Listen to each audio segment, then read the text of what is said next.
Api membakar salah satu toko di pusat perbelanjaan yang berada di Jalan Brigjen M. Yunus, Kelurahan Bende, Kecamatan Kadia, Kota Kendari, Sulawesi Tenggara.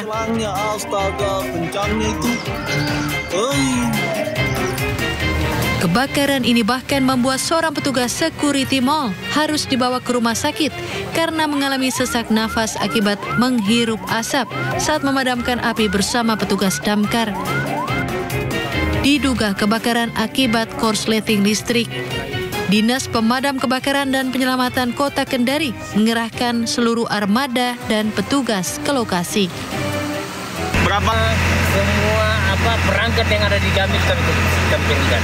Karena ini terus terang ini sebetulnya ini skala besar ini. Hanya alhamdulillah sudah kita sudah bisa teratasi sementara. Hingga kini petugas masih melakukan penyelidikan terkait penyebab kebakaran. Dari Kota Kendari, Sulawesi Tenggara, Febriono Tameng melaporkan. Pemirsa, kita awal informasi hari ini, evakuasi korban banjir yang merendam 14 kecamatan setinggi 2 meter di Kabupaten Maros, Sulawesi Selatan berlangsung dramatis. Ya, sementara itu tim SAR harus bertaruh nyawa menyelamatkan para korban banjir. Ayo main perahu-perahu. Di tengah kegelapan malam, tim SAR gabungan mengevakuasi lansia dan anak-anak korban banjir di 5 titik lokasi berbeda di Kecamatan Moncong Loe, Kabupaten Maros, Sulawesi Selatan dengan perahu karet.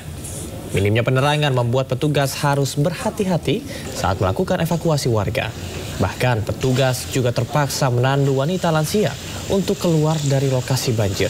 Para korban banjir evakuasi ke tempat aman.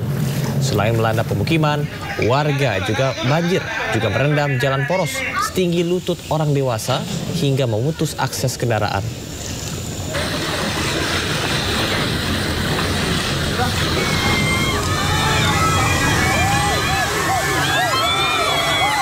Teriakan histeris bersahutan ketika perahu karet tim Basarnas terseret deras arus sungai Pendung Leko Pancing di Maros, Sulawesi Selatan. Perahu berayun kuat mengakibatkan satu persatu petugas SAR jatuh ke sungai. 4 orang petugas SAR jatuh ke sungai. Keempatnya berhasil diselamatkan warga dan petugas Babinsa setempat.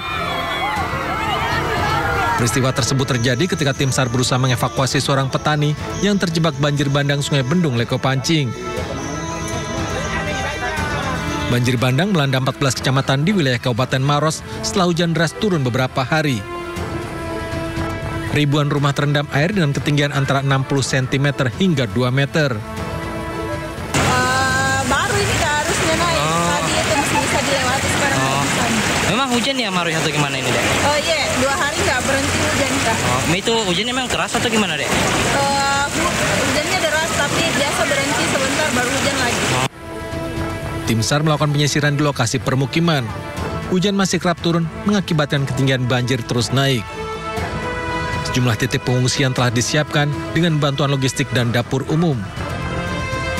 BMKG Makassar memperkirakan cuaca ekstrem masih akan berlanjut beberapa hari mendatang.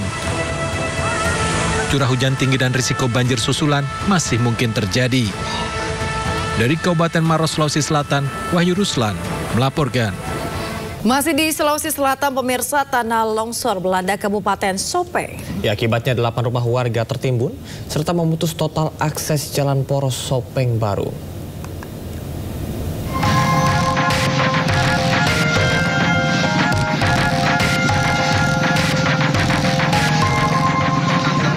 Tanah longsor terjadi di Desa Gatrang Toa, Kabupaten Sopeng, Sulawesi Selatan.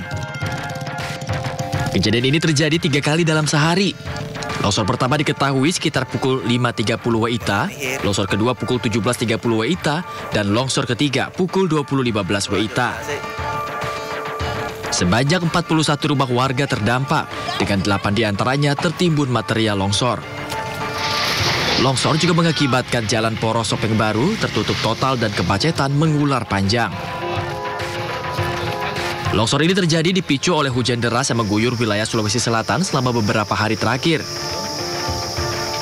Untuk mengantisipasi terjadinya longsor susulan, pihak kepolisian dan pemerintah setempat segera mengevakuasi warga sekitar dari lokasi bencana. Petugas kepolisian juga harus membongkar rumah yang terseret longsor ke tengah jalan agar jalur transportasi dapat kembali dilewati. Pihak berwenang mengimbau agar warga tetap waspada terhadap potensi bencana alam mengingat cuaca ekstrim yang masih melanda sejumlah wilayah di Sulawesi Selatan. Dari Kabupaten Sopeng, Sulawesi Selatan, Udin Syafruddin, iNews melaporkan. Masih seputar cuaca ekstrim pemirsa, angin puting beliung memporak-porandakan kawasan Tuban, Jawa Timur dan juga Boyolali, Jawa Tengah. Ratusan bangunan rusak, warga diimbau waspada karena cuaca ekstrim diprediksi masih akan terjadi hingga beberapa hari ke depan.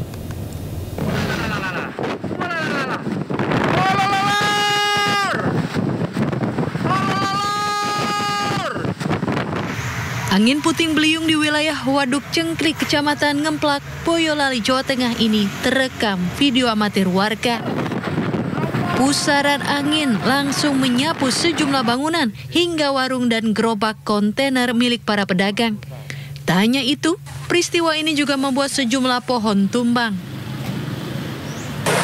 Sang-sang itu pada terbang, atap-atap itu pada terbang, kontainer itu pada jatuh semua. Lama nggak, Mbak? Ya sekitar 10 menitan. Di atap tumbang. Tidak ada korban jiwa, namun 2 orang pedagang mengalami luka-luka akibat tertimpa seng yang berterbangan hingga dibawa ke rumah sakit. Alamat kabel hilang, kabel gede, alamat. Inilah kondisi pasca angin puting beliung yang menerjang 4 kecamatan di Kabupaten Tuban, Jawa Timur. Atap sejumlah bangunan berterbangan bahkan hingga ke jalan raya. Rumah-rumah ikut porak-poranda tersapu angin besar. Tiba-tiba tiang saya ini tiba-tiba mau kabur, saya pegangin gitu. Saya pegangin terus nggak mampu, saya ambil tampar gitu, tak tali sama pohon ini. BPBD Tuban masih terus melakukan pendataan terhadap korban yang terdampak dan mengimbau warga untuk tetap waspada. Dari Tuban, Jawa Timur dan Boyolali, Jawa Tengah, Pipit Wibawanto dan Tata Rahmanta melaporkan.